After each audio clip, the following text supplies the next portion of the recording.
Hi guys, this is Manni Chopra at the June Titans event, and I've got none other than Jay and Piotr from Hammered Auctions. Welcome guys. It's been difficult trying to get hold of these two.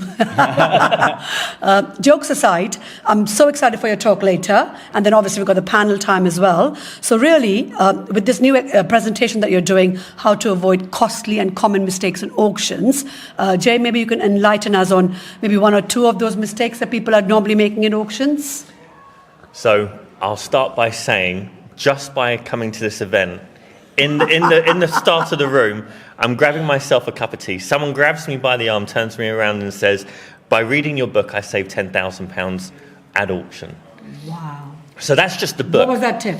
He didn't tell you. He wouldn't tell me, but I'll get out of it by the end of the night. But basically, the main tip that I'll be sharing with people is, this is all common sense stuff, but the auction are designed to make you forget the processes and steps that you normally take. They take you outside the rhythm and cadence that you're used to when you're buying and selling property. So rule number one, when you're buying a property at auction, read a legal pack. Read it twice, read it thrice, and then send it to a solicitor to read it the fourth time. Because the number of people that are buying properties at auction without even reading the legal pack, bound by those terms and conditions, is more than 80%. More than 80% of winners buy the property at auction haven't read the legal pack. That is scary. So if I can share just one thing, even if you don't think you're a legal-minded person, just go through the legal pack in a common sense way. Make sure that you just get comfortable and get used to it, because even if you don't win that property and then you get comfortable and you build a process around it, all of a sudden you become more sophisticated and you're reducing the chances of losing any money at auction. And I think what I can say to that tip is, you might not be the legal pack type person. I know I'm definitely not, and it puts me to sleep straight away.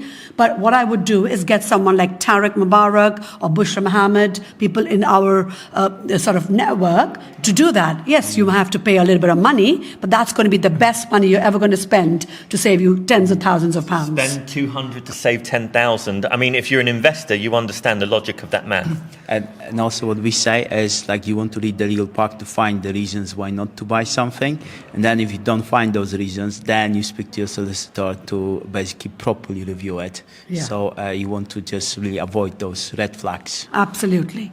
Right. And then anything else that you may want to mention? No, don't give it all away, Manny. Give them a reason to sit down and listen. Okay. Well, the thing is, so like now you've got a deal that you're presenting in the second half. Anything interesting? What's coming up in the June and July auctions? What have you been seeing? Yeah, I mean, auctions are always interesting. It's just a market where people want to sell right now, not in 6 months, 12 months, right now. Motivated sellers. Motivated sellers, and also the motivated buyers, people who don't mind buying despite elections coming out, despite interest rates coming down, up, sideways, who knows where. So it's a market for transactions to happen. So there's always something exciting.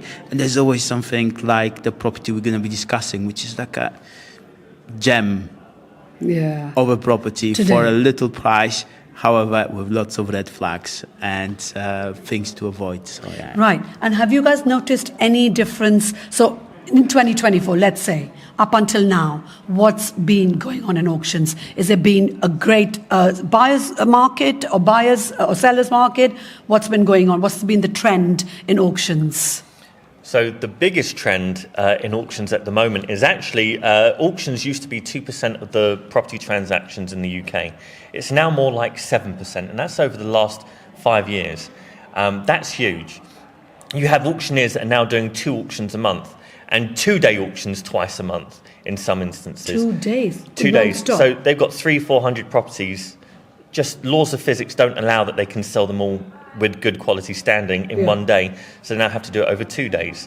Savills, for instance, have got 4, 5, 2 auctions in a month. In a month? Over the course of the next year. Auction House London have gone from 7 auctions in 2019 to 9, 10 even. Are these online? These are all online. Some of them are live streamed, some of them are bidding widgets, like the eBay style thing.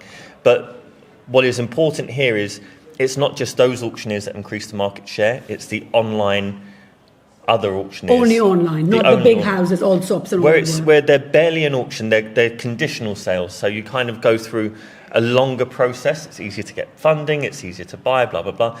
But what that's done is it's gained access to a wider market of people who do need mortgages but still want to be able to buy with the surety of an auction contract. So the biggest thing I would say that's happened in the last 5 years for auctions, not talking about anything political, just talking about the size of the auction market has grown and it is set to grow further from here. So people are seeing it. Once auctions were a sideline thing, a small piece of the market, one-off thing a they one-off, would do. or the only properties that go to market at auction are problem properties. Yeah. It's becoming less and less of a trope. It's becoming a more accepted way to buy and sell property.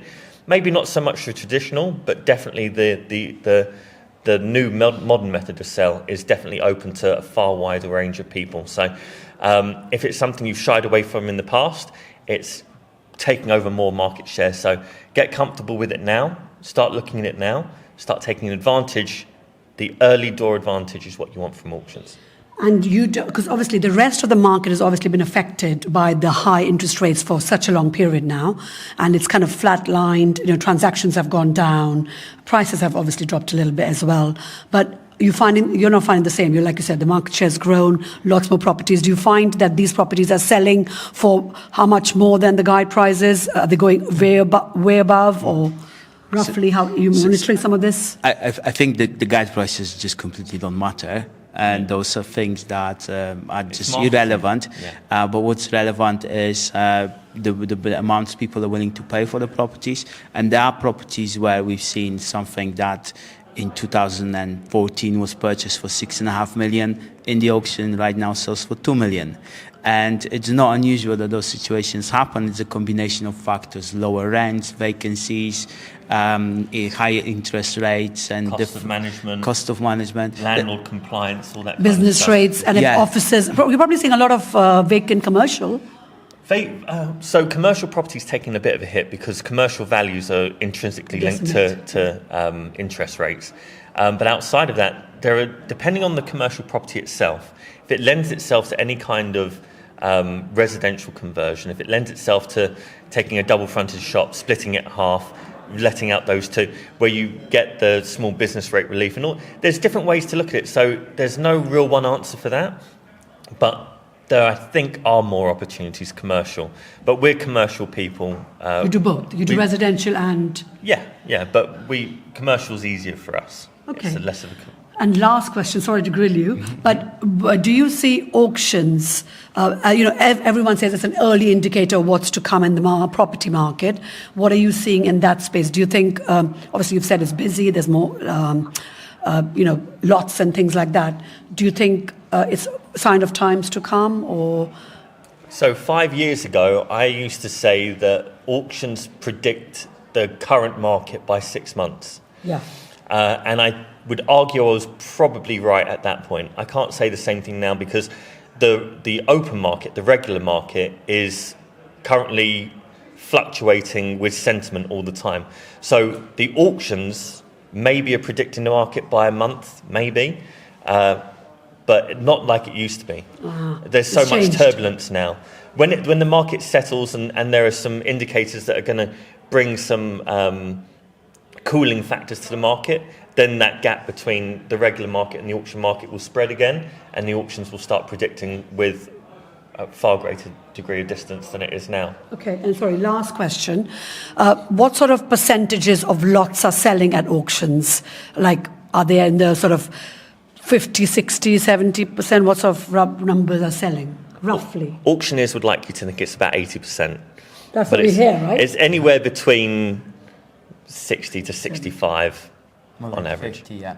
Or more like really? Yeah, it's more like 50 because obviously you have properties that get listed, but then they get withdrawn before the auction because of lack of interest. So if they were offered, they would have gone and sold. But if they're withdrawn, they're not being counted towards the total number of properties offered, and then the number looks much better than it actually is. Yeah. So and obviously no one withdraws properties because they want to; they withdraw because they have to. Yeah. So I would argue that this should be calculated within the real number. We've written a couple of articles saying that. Yeah. Nothing changed. Yeah.